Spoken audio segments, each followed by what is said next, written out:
With New Year greetings, here we are in Investors Hangout, brought to you by Aditya Birla Sun Life Mutual Fund and Value Research. New Year 2018. It is that time of the year when we start thinking about whether we have invested enough in tax savings. Have we done the right thing or not? What should we be doing if we have not invested? Only roughly about 3 months left. To answer all your queries, where you should invest and where you should not invest, with me is Dhirendra Kumar, CEO of Value Research. Dhirendra, welcome. Thank you. My name is Rajesh Lake, and we kickstart our discussion on the investors' point of view that there are only roughly about 3 months left. What should they be doing during this time to save their tax? You don't have to do much. You have to do some basic calculation that tax saved is money earned. So you should try and save as much as possible. And you have the framework is pretty straightforward. There is a section 80C under which you can invest 1.5 lakh rupees, and that 1.5 lakh rupee is deducted from your income for computing taxes. So if you make 10 lakh rupee and make this 1.5 lakh rupee investment, and there are a number of eligible investment. So if you earn 10 lakh rupees and make this 1.5 lakh rupees investment, your income for taxation purpose will be calculated as 8.5 lakh rupees. So so many a times you simply save on the tax. You also get lower in the lower tax bracket by virtue of, if you are falling in that 30% tax bracket by virtue of making this investment, you might fall into a lower tax bracket. So it can actually substantially reduce your tax bill. Anybody in the 30% tax bracket making this investment, even if it does not get lowered, his tax slab, still he will be saving, you will be saving about 45,000 rupees in a year on account of tax. The calculation which you have to do is, see all the provident fund contribution that you have made or any other insurance premium that you have paid. Deduct that money from, or employee provident fund, your employees. So all the money that has gone in, deduct that money from 1.5 lakh rupees. Remaining money, just put it together somehow.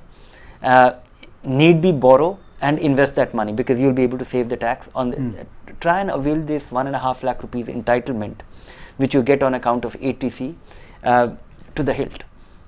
Don't let it pass. What about any other way in which we can save tax?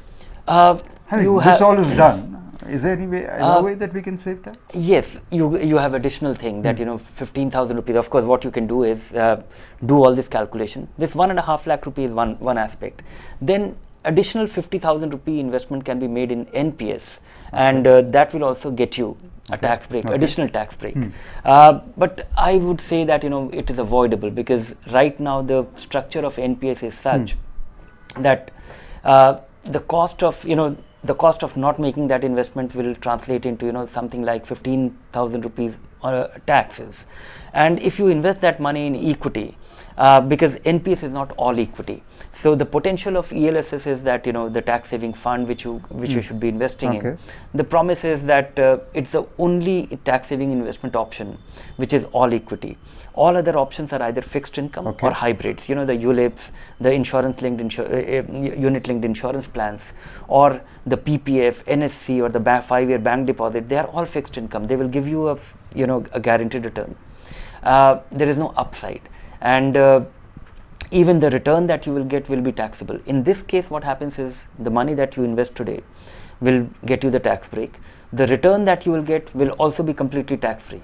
PPF is the only comparable fixed income which is where the income is also tax free. So that is one.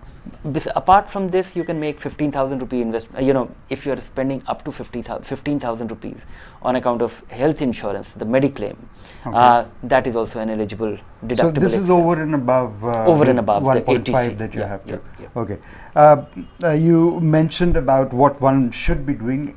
Are there any don'ts also involved? Yes, there are don'ts. Most people start their tax saving investment with a ULIP, with an insurance-linked, investment plan. Easiest for them, easiest. Because they advertise so much. They advertise so much. There is an incentive system for the for a set of people to hawk it, and the lack of lack of understanding about the investments in general and or personal finance in general, that actually forces, and that translates into a long-term commitment, because whenever you buy a ULIP or whenever you buy an insurance plan, insurance-linked investment plan, you are told that okay, for 15 years, for 20 years you have to put this much or some policy, and you will not be able to figure out that what exactly are you getting, how is your investment doing, and what is the insurance privilege that you have. So what is the risk cover that you have, and in the absence of that, you are very vaguely investing in something, and after a long period of time, after a long period of regular sustained investment, you realize that it has not worked out nicely. Right. So don't invest in ULIP. Buy a term insurance. And even the premium paid for term insurance is also a eligible ATC, entitles you to that, but that is not an investment. It is an expense.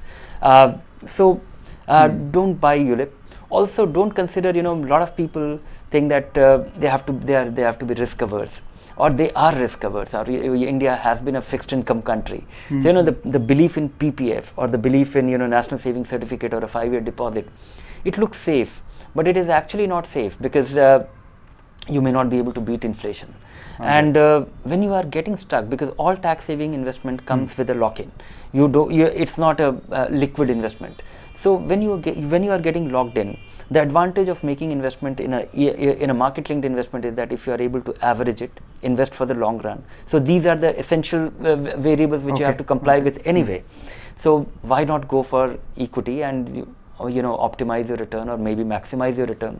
For many people, if this should be your first stop, if you can't save any more money than the essential ATC investment, and if you are able to do that 1.5 lakh rupee investment year after year for 10-15 years, I'm of the view that for somebody who is barely able to save as much, will be able to build a sizable retirement corpus if one is disciplined. Because if you keep doing this, and if you are able to generate twice as much as over a period of time as compared to the PPF, it will translate into something very substantial, and it will fulfill your goals. Okay, what about actually for all of us, why get into this panic mode towards the end of the financial year? There is advice which Dhirendra is giving you, which includes SIP, I think. Yes, one should be regular with one's investment. It fits in with your income cycle. We earn every month, why not save every month? And it will also leave you, but it's a psychology. I think we always wait for the deadline. Many a times it happens in March. I myself, in my early stages of my career for 10 years, when I look at my tax saving investments, they were made on 28th March or 27th March, or sometimes 31st March, and it was possible to do that earlier, no longer. So planning a little bit will be better, and it will just it will be in line with your income cycle. But more importantly, I don't think at this point, as we are in the first quarter, and we are 3 months away from the deadline, it's better that you make 1 or 2 investment and don't do your SIP for this year. Subsequent year, April onward, be methodical about it. If you have to avail 1.5 lakh rupees, maybe do your 12,500 rupees SIP in a tax saving fund, and it will be done. Okay. So in nutshell, what Dhirendra is saying is that figure out the EPF contribution from your monthly salary and deduct the rupees 1.5 lakh limit. And second, he's talking about deduct any life insurance premium that you have to pay. And the third thing you're talking about is the home loan principle. Home loan principles. That is also a deductible, tax deductible expense. So after all that, you could also get into term plan. And of course, from April 2018 to March 2019, he's strongly recommending that we get into SIPs so that we don't get this pressure on us towards the end of the year. Right, Dhiren? Yes. Be methodical about it. Exactly. So this is what his advice is, and we thank you for throwing light on how we should be saving for our tax saving investments.